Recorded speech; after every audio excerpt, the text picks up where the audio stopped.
사무엘하 3장 17절이 아니고 27절이네요. 죄송합니다. 사무엘하 3장 27절에서 39절까지 말씀 봅니다.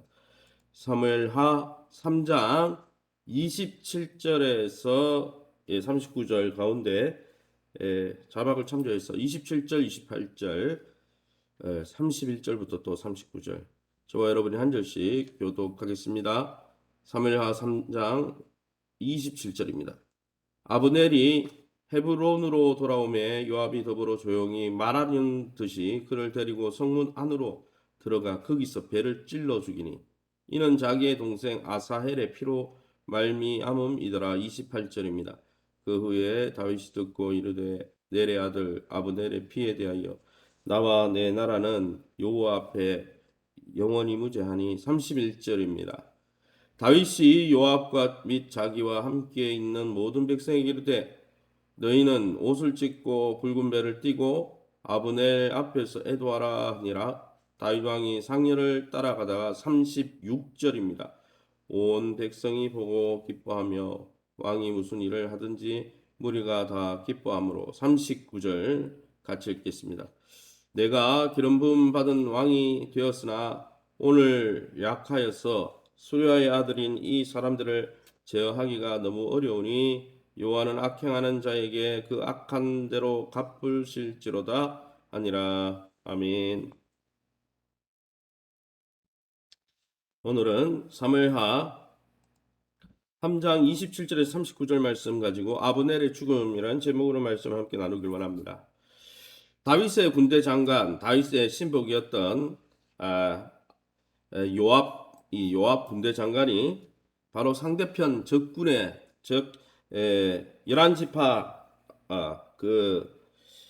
사울왕의 자녀를 왕으로 세운 그 아브넬 군대 장관, 상대편의 군대 장관이죠. 아브넬을 죽이는 사건이 오늘 본문에 나옵니다.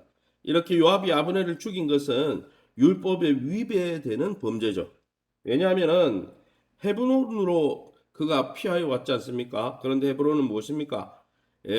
도피성 6곳 중에 한 곳이 바로 헤브론이죠. 그래서 어떤 사람이라도 어떤 죄가 있는 자라도 도피성 헤브론으로 피하면 재판 없이는 결코 죽일 수 없도록 율법으로 규정한 도피성에 관련된 하나님의 법을 위배하여 살인한 것입니다. 그럼 오늘 본문을 통해서 우리에게 주시는 영적 교훈이 무엇일까요? 먼저 우리에게 주시는 교훈은 27절입니다. 아브넬이 헤브론으로 돌아오며 요압이 더불어 조용히 말하는 듯이 그를 데리고 성문 안으로 들어가 거기서 배를 찔러 죽이니 이는 자기의 동생 아사헬의 피로 말미암음이더라 라고 말씀했습니다. 계속해서 과거의 일을 잊지 못하고 복수심에 불타오르던 요압은 결국은 다윗이 관용하고 포용함으로 적군이라도 아브넬을 받아들이고 또 먼 친인척 관계인 그 모든 것을 다 무시하고 다윗하고 왕하고 의논도 없이 마침내 아브넬을 어떻게 했습니까? 살해하고 맙니다. 다윗은 아브넬을 죽이지 말라고 분명히 이야기했는데 그는 불타오르는 복수심 때문에 죽여버리죠. 왜요? 자기의 동생을 그 사람이 죽였기 때문이죠.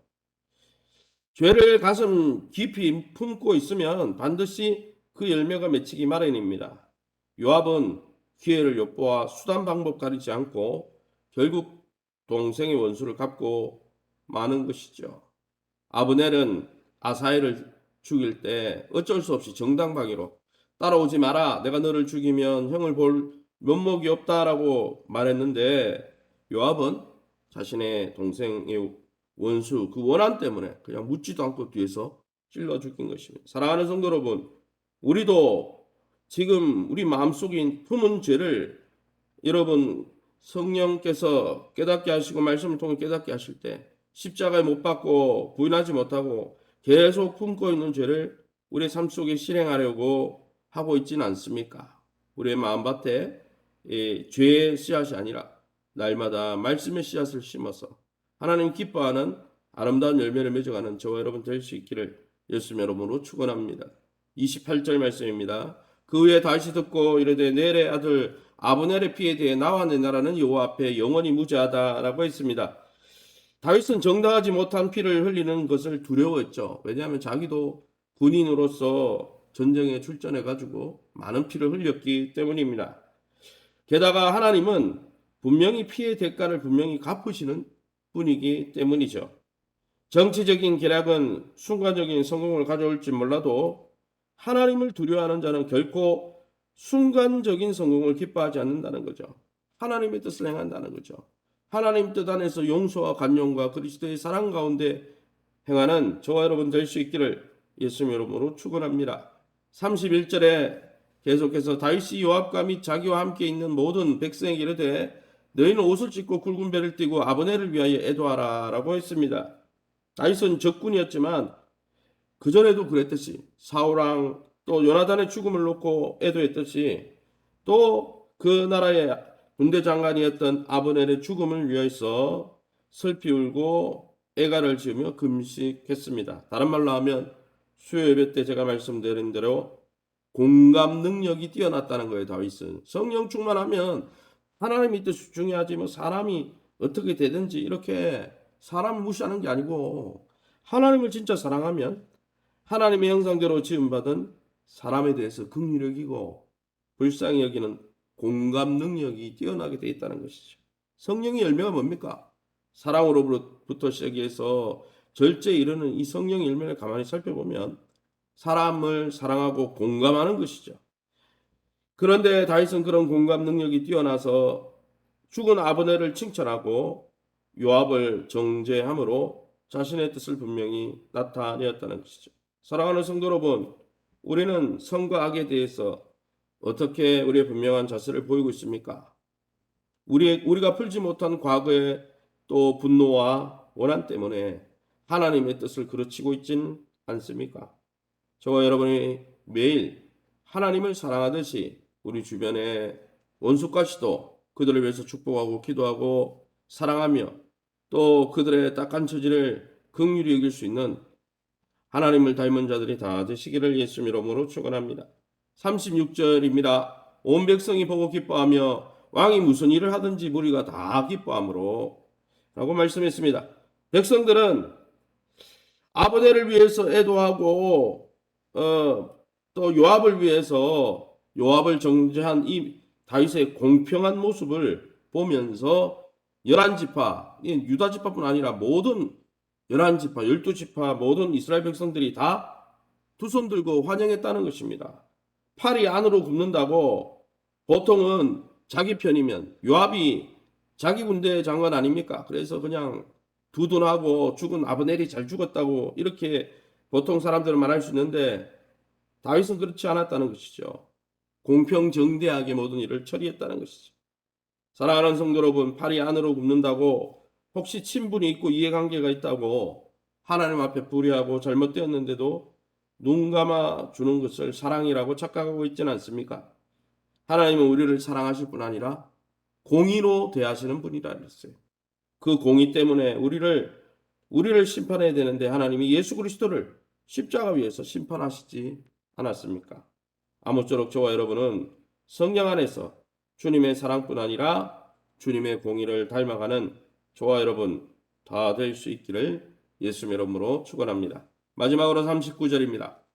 내가 기름 부음을 받은 왕이 되었으나 오늘 약하여서 스루야의 아들인 이 사람들이란 말은 요압과 그 따르는 무리를 이야기하죠. 스루야의 아들인 이 사람들을 제어하기가 너무 어려우니 여호와는 악행하는 자에게 그 악한 대로 갚으실지로다. 다윗은 요압을 사실은 자기 친척입니다. 형제들이고 다윗은 요압을 용서하지 않았습니다. 요압에게 그렇다고 어떤 처벌을 준 것도 아니었어요. 처벌을 줄 수가 없었어요. 왜냐하면은 요압과 그 세력이 다윗 왕 세력보다 더 셌다라는 것이죠. 그래서 뭐 했는 것입니까? 주님 앞에 기도했다는 것이죠. 하나님, 저 악한 자를 하나님이 심판하여 주옵소서. 그리고 기도했다는 것이죠. 요압의 세력을 결코 무시할 수 없는 상황 속에서 그는 그러나 하나님의 공의가 서길 원합니다라고 기도했다는 것이죠. 사랑하는 성도 여러분, 우리가 환경과 상황을 바라보면서 우리가 처리할 수 없는 문제들을 우리 스스로 억지로 해결하려고 하고 있지는 않습니까?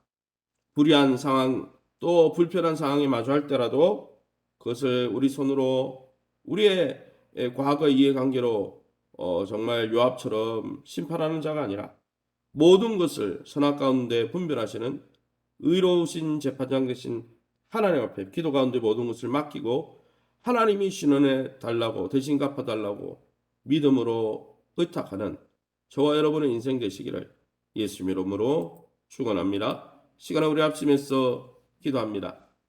요압처럼 개인적인 감정과 과거의 원한을 우리가 마음에 품고 사는 자가 아니라 그런 모든 것들을 십자가 아래 다 내려놓고 그 개인적인 감정 때문에 선악을 분별치 못하고 요압처럼 사람을 찔러 죽이는 그러한 영적 시험에서 날마다 벗어나 그리스도의 사랑의 통로로 화평의 통로로 용서의 통로로 쓰임받게 도와주옵소서.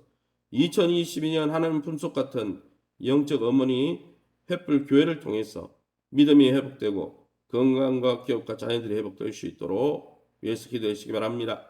우리 김천식 집사님 희귀병으로 고통 가운데 있습니다.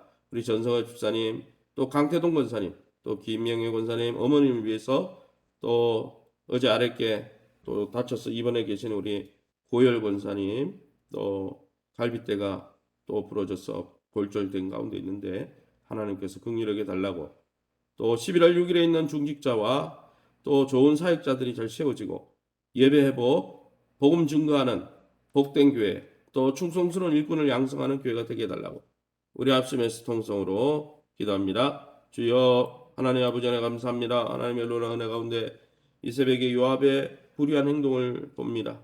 하나님 우리 또한 과거에 잊지 못하고 있는 복수심과 개인적인 원한을 십자가 위에 내려놓지 못하고 하나님 과거의 억울한 감정 때문에 하나님의 뜻을 분별치 못하고 사단에게 속임바 되어서 하나님 그 억울한 감정을 따라 사람을 해하거나 하나님의 뜻을 그르치고 있지 않은지 돌아볼 때 참 부끄럽고 연약함을 고백합니다. 이 시간 주의 열리신 보혈로 우리를 맑게 씻어주시고 성령으로 충만케 하여 주셔서 날마다 하나님의 말씀을 옳게 분별하며 주님의 통치의 원리대로 행하고 또 주님이 가라하면 가고 서하면서는 그리스도의 축복의 통로로 그리스도의 긍휼의 통로로 쓰임받게 도와주옵소서.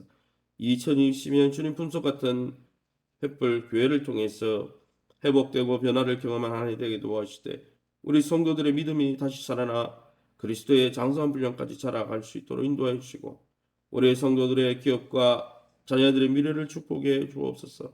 우리 강태동 권사님, 또 고열 권사님, 또 우리 김천식 집사님, 전성을 집사님, 김영애 권사님 어머니와 또 이에도 하나님 코로나로 확진되어서 또 연약함 속에 있는 우리 모든 권사님 집사님들 한 분 한 분 만져주셔서 깨끗하게 치유되게 도와주시고 하나님의 능력과 은혜 가운데 회복될 수 있도록 주님 그 병상에 있는 모든 분들을 만져 주옵소서. 11월 6일 중직자 선거를 통해서 그리스도의 아버지여 나라에 합당한 성령 충만하고 교회를 덕스럽게 잘 섬길 수 있는 믿음의 권속들을 세워주시고 또 하나는 이 일이 교회의 잔치가 될 수 있도록 축복하여 주시며 또한 악한 사단이 이 일로 인해서 밀가부로도 교회를 흐트러뜨리지 않도록 막아주시고 붙들어 주옵소서. 좋은 사역자들을 보내주시며 또 예배 회복을 위해서 복음 증거를 위해서 힘쓰는 아름다운 교회 되게 도와주시고 그리스도의 말씀으로 장성한 분량까지 자라가며 영적인 군사를 양성하는 일꾼을 세워가는 존귀한 교회 될 수 있도록 인도해 주옵소서. 새벽에 주의 보좌 앞에 엎드린 하나님 주님의 성도들을 주님께서 긍휼히 여겨주시고 약속의 말씀 붙들고 기도하다가 하나님의 선하심을 풍성히 맛보는 이 새벽 되게 도와 주옵소서. 모든 영광 하나님께 돌려드리며 예수님 이름으로 기도합니다. 아멘. 하늘에 계신 우리 아버지여 이름이 거룩히 여김을 받으시오며 나라의 마옵심의 뜻이 하늘에서 이룬과 같이 땅에서도 이루어지이다. 오늘날 우리에게 일용할 양식을 주옵시고 우리가 우리에게 죄진 자를 사하여 준 것 같이 우리 죄를 사하여 주옵시고 우리를 시험에 들게 하지 마옵시고 다만 악에서 구하옵소서. 대개 나라와 군생강이 아버지께 영원히 있사옵나이다. 아멘. 오늘 저녁은 또 금요 성령 예배가 있습니다. 8시 30분까지 3층 본당에 오셔서 교회를 위해서 여러분 자신을 위해서 또 새로운 주일과 한 주간을 위해서 기도해 주시기 바랍니다.